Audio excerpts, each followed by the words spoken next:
This is a tutorial for creating a drawing of one of the ribs of the propeller assembly.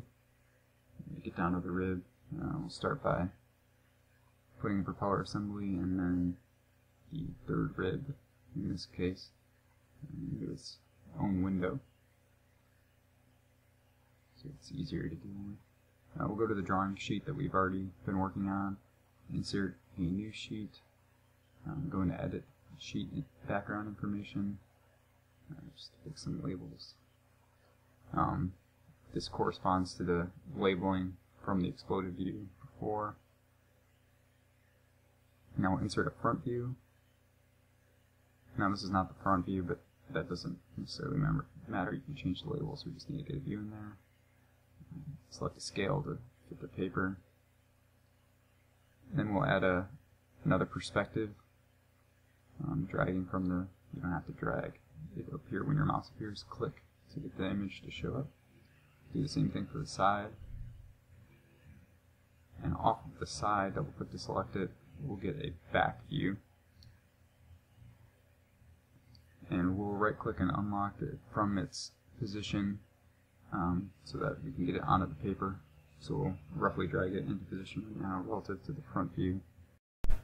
Next we'll go ahead and add some of the features to the drawings that we can get to the properties. So we'll control click on all the drawings, right click properties, add hidden lines, center lines, and axes. Apply those changes.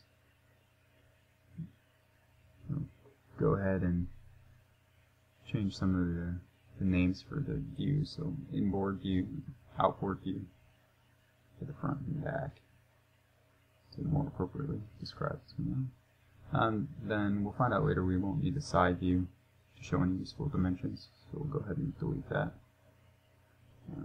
Edit the sheet info to show that all of our scales are 1 to 2, and go ahead and delete that on the rest of the views.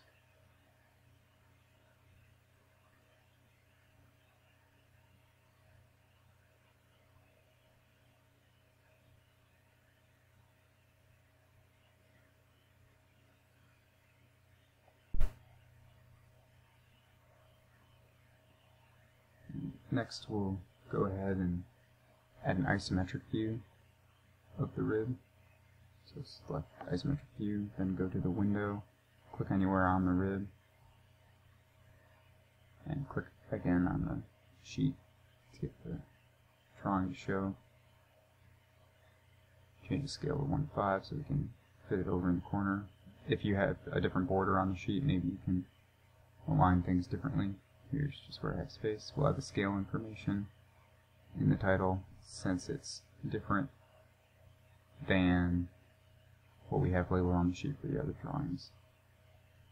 And then we'll go ahead and start adding dimensions. First one we'll add is on the hole through the rib. Since it's a complete hole, we'll label it as a diameter. If it's not, the rule of thumb is to label it as a radius. For example, if you had a fillet or any non-360 degree hole. Some other rule of thumbs, you want to get the dimensions off of the drawings as much as possible.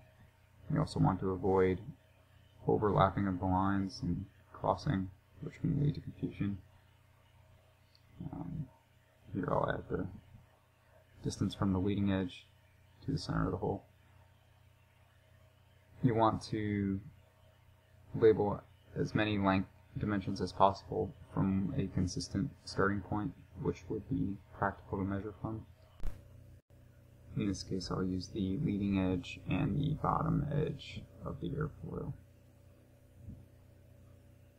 Now, obviously, the end goal is to add just the amount of dimensions that are needed in order to recreate the part from the drawing.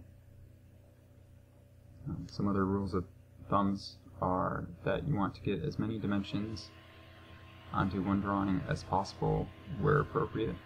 For example, all the height and length of the ribs can be shown on this middle drawing, and you wouldn't want to split the dimensions between this middle drawing and the lower one, which is the outboard view.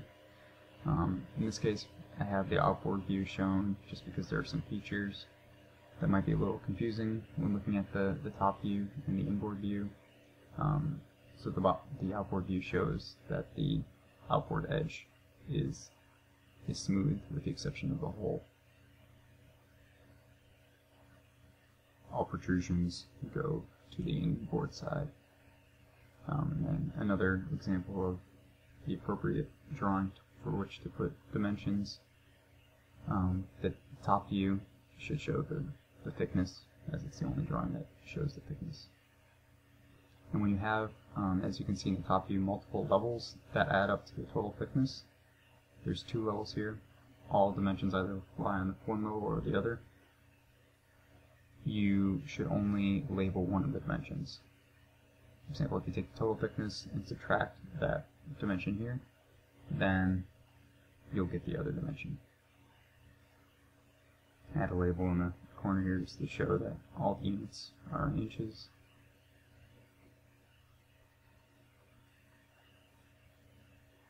You want as little overlap of dimensions as possible. Minimize the crisscrossing. And I will clean it up again later. You'll see that the measurements were originally in the drawings as fractions of an inch as opposed to decimals. So you would get a lot of rounding errors. So we can change that up at the top here on 32. Some other things to mention that I missed when I was making this drawing. You would want to add a dimension to the center of the hole from the bottom edge so that they could locate that hole when creating the part. Also, for the outer contour of the airfoil, you would have a couple options.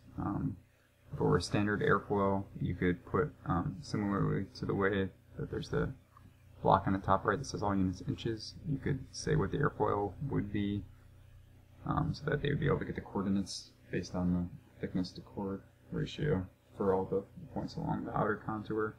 You would also be able to, if the part is small enough, print out on a sheet a template that could be used to cut out the part that was scale 1:1, or just make a table if it's not a standard airfoil of all the coordinates for the points for such a complex shape. And that about does it for creating a drawing of a part.